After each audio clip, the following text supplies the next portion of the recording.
l'ensemble du territoire. À l'instant, c'est le BEPC qui est en cours et très bientôt le bac aussi va suivre. Et le ministère donc, de l'enseignement préuniversitaire, dans un communiqué, hausse le ton contre des tentatives de fraude via les réseaux sociaux, notamment les groupes WhatsApp, qui fleurissent et qui, naturellement, compromettent la sérénité de ce processus-là. Oui, nous en avons parlé, puisque c'est la menace la plus importante aujourd'hui qui plane sur l'organisation de tous les examens qu'au niveau national et au niveau international. Puisque en France, je le notais la dernière fois, les réseaux sociaux ont été à la base de fraude au bac l'année dernière.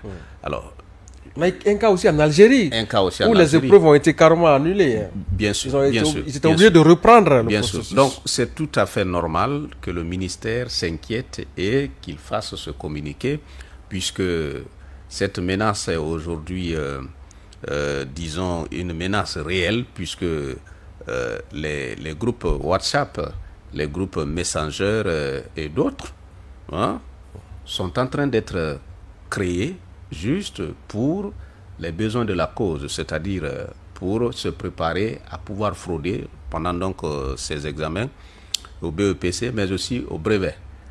Qui sait, est-ce que aussi au niveau donc de l'enseignement technique et professionnel, oui, avec les examens de sortie, est-ce que c'est pas aussi peut-être il y a moins de velléité là, parce que la plupart des épreuves, c'est la pratique. Hein, oui, mais il y a aussi des épreuves théoriques qui peuvent faire l'objet de fraude aussi, c'est possible.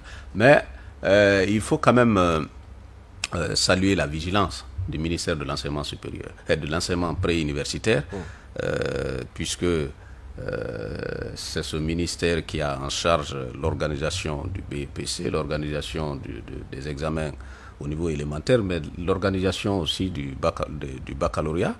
Le baccalauréat qui vient juste après donc le BEPC.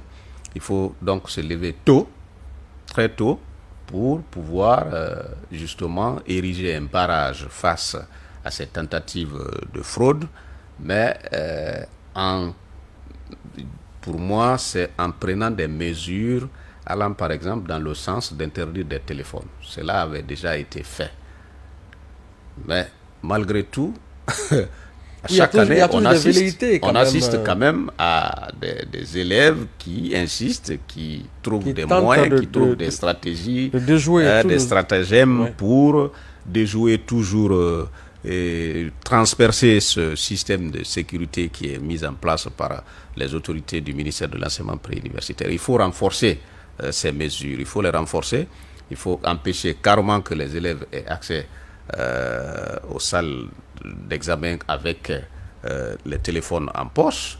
Il faut empêcher que les surveillants, même les surveillants n'accèdent aux salles avec les téléphones en poche, puisque les surveillants parfois peuvent être complices donc, de ces élèves qui comptent sur la fraude, qui comptent sur la tricherie, qui comptent sur le vol pour affronter les examens. C'est donc l'occasion de les inviter aussi, et comme je l'ai toujours dit, à compter sur eux-mêmes, que de compter sur la tricherie, que de compter sur le vol, que de compter sur la fraude, puisque un élève qui passe tout son cycle en train de tricher est un voleur, c'est-à-dire est un cadre potentiel voleur demain, est un cadre potentiel véreux demain, puisque il n'a appris qu'à tricher, il n'a appris qu'à voler le long donc, de son cursus scolaire et universitaire. C'est l'occasion donc de les inviter à compter sur eux-mêmes, rien que sur eux-mêmes. Merci beaucoup. Merci Bella Kamano. Nous allons boucler cette première partie